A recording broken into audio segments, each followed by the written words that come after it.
Pertama, saya ingin mengatakan saya tidak takut dengan Presiden ILC.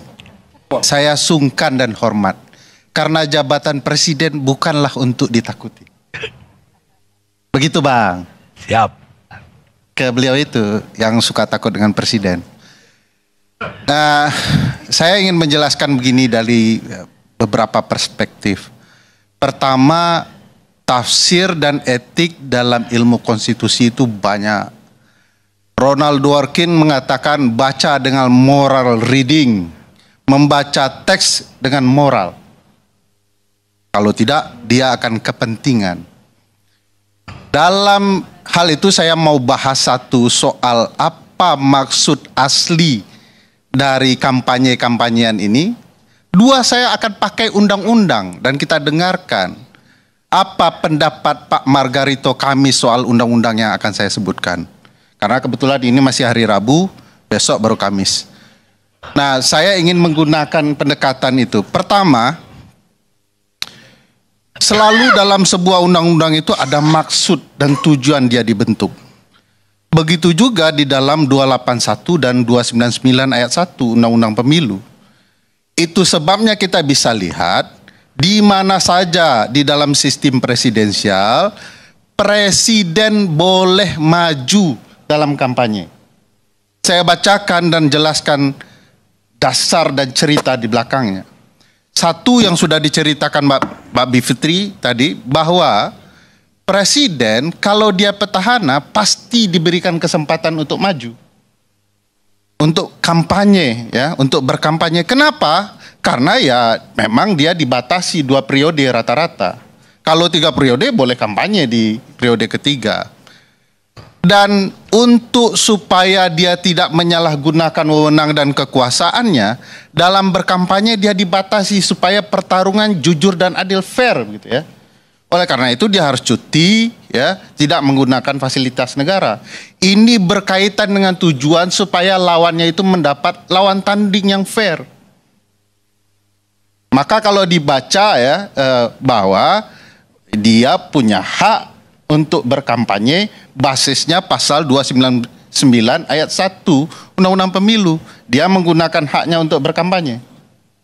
Kedua, di mana-mana bisa dilihat bahwa presiden setelah habis periodisasinya, mau 2, mau 3 atau 1 kali, dia juga bisa berkampanye sepanjang untuk mendukung partai.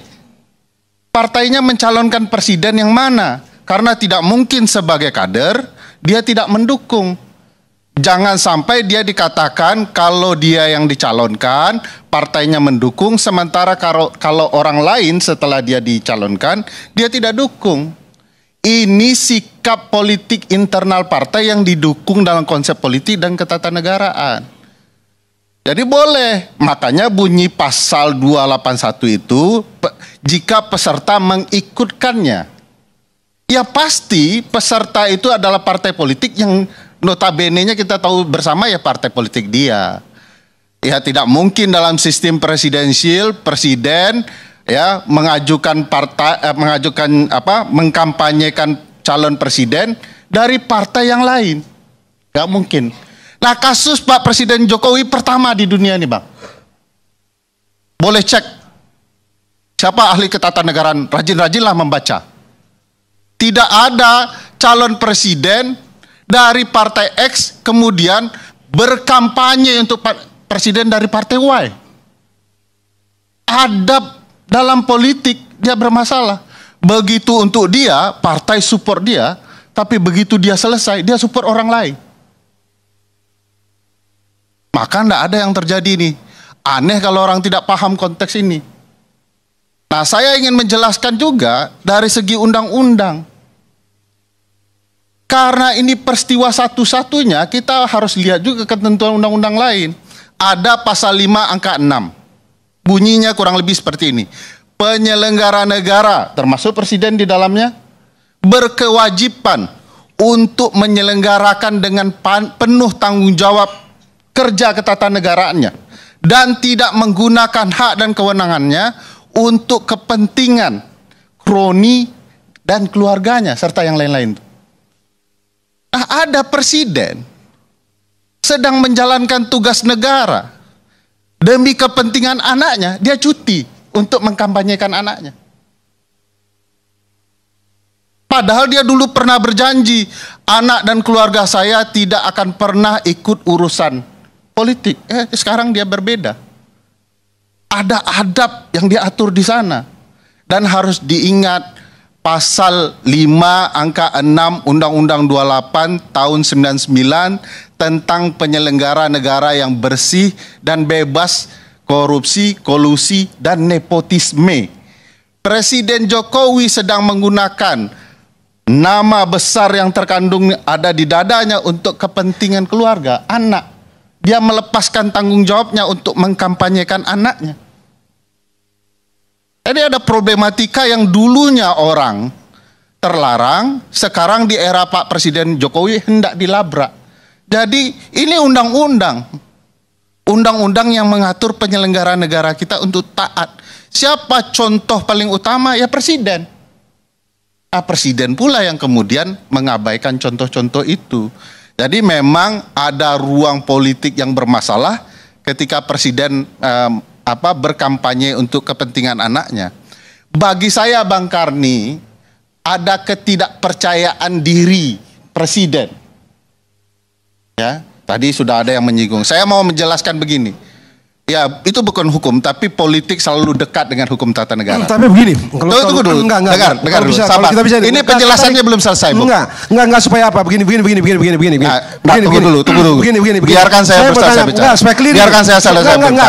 Saya menjelaskan begini. Bayangkan, begini. Cara presiden kalau tidak ada mengabaikan capres, ada hak orang untuk kampanye? Oh, ada. Sepanjang itu didukung oleh partainya. Enggak, kalau orang itu tidak bisa berstatus. Coba Anda sebutkan presiden mana di dunia yang berhenti berkampanye untuk anaknya dan dari partai lain? Presiden di dunia mana ini yang ada? Di dunia mana yang ada anak capres? Lah, ada tuh di Filipina. Di mana? Di Filipina. Di mana? Sarah Duterte. Iya. Urusan dia kan itu? Iya. Ya itu urusan dia kan. Kalau dia tidak mau. Contoh Duterte. Enggak, itu kan dia tidak mau. Bisa jadi undang-undangnya tidak memungkinkan. Saya lewat, nanti silakan batas. Begitu itu loh. Saya mau menjelaskan bahwa hasrat presiden melabrak janjinya sendiri. Ya, dia mengatakan di 1 November tidak akan boleh semua pejabat termasuk dirinya berkampanye, semua harus netral. Lalu dalam beberapa bulan dia melanggar itu. Saya mengatakan begini, bayangkan presiden harusnya sudah sangat percaya diri melihat sebaran penjabat kepala daerah yang dia tempatkan untuk mendukung dia berkampanye. Dia sudah menggelontorkan yang namanya pork barrel politics. Apa itu pork barrel politics? Bantuan inisiatif dana yang sengaja dikucurkan mendekati pemilu agar dia bisa terpilih kembali. Banyak itu, 440 triliun sepanjang 2023 sudah digucurkan agar bisa memikat para pemilih. Lalu sekarang ada BLT 11 miliar yang akan dikonversi di bulan Februari. Bayangkan politik pork barrel itu semestinya membuat dia percaya diri sebab kekuasaan ada di dirinya. Tetapi kenapa tiba-tiba di minggu tikungan terakhir kampanye dia harus menyatakan saya juga berhak loh untuk berkampanye, karena untuk meyakinkan haknya itu dia bahkan print out besar-besar poster undang-undang. Padahal Bang Karni dan semua orang hukum paham tidak perlu poster teks undang-undang itu di print out besar-besar untuk meyakinkan kebenaran. Kenapa dia terasa harus melabrak apa yang dia janjikan sendiri? Dugaan yang bisa dilihat dari survei adalah bahwa angka 50% belum terpenuhi. Sehingga sebagai orang yang paling berkuasa, dia harus turun berkampanye, memastikan kemudian ada upaya menyelamatkan kepentingan anaknya di dalam itu. Jadi dana bansos itu nggak seberapa dibandingkan 2 putaran ya? Ya, nggak sebanding. Orang yang kalau cerita lebih hemat, ya sudahlah, berhemat itu dengan menabung, bukan dengan membatasi apa yang diatur konstitusi. Ya, kalau memang mau berhemat silakan menabung. penuhi utang-utang yang belum terbayar itu. Jadi saya mau bilang begini, bahwa konstitusi kita menyarankan konsep 2 periode ya boleh. Kalau cerita sebenarnya yang mau mengatakan berhemat dan segala macam, dia khawatir jangan sampai tidak terjadi 1 putaran. Takut habis dilindas di 2 putaran, padahal 2 putaran itu adalah konsep konstitusional yang harus kita hormati. Bagi saya dalam berhukum, tidak hanya sekedar teks. Hukum itu ada nilainya, ada value-nya, ada panggilan moralnya. Saya tadi disinggung soal John Marshall, kebetulan kami satu alumni. Saya perlu bangga dengan itu. Dan di dalam ajaran-ajaran di kampus kami, selalu tafsir itu dengan bacaan moral dan penghormatan terhadap hak-hak warga negara. Hari ini demi anaknya dia labrak undang-undang. Hari ini demi memenangkan anaknya dia akan ikut kampanye, padahal seharusnya untuk menjadi negarawan yang baik di masa-masa akhir tugasnya, biarkanlah pertarungan ini sebagaimana adanya dalam adab berkonstitusi. Ya ditabrak hukum atau etika? Saya yakin di dalam hukum pun ada etika, dan etika lebih tinggi dibandingkan hukum. Hukum bisa dibuat oleh penguasa, tetapi etik semua orang tahu mana yang benar, mana yang salah, mana yang patut dan mana yang tidak patut. Dalam hal ini Presiden Jokowi sudah tidak patut bahwa dalam kampanye, saya yakin semua tahu pasal 1 angka 35 Undang-Undang Pemilu mengatakan bahwa berkampanye itu tidak sekedar menyampaikan visi misi dan program kerja, tetapi juga citra diri. Oleh karena itu dia perlu menampilkan citra dirinya bersama calon lain untuk menggait minat para pemilih, hanya untuk memenangkan kepentingan anaknya. Terima kasih Bang Arif.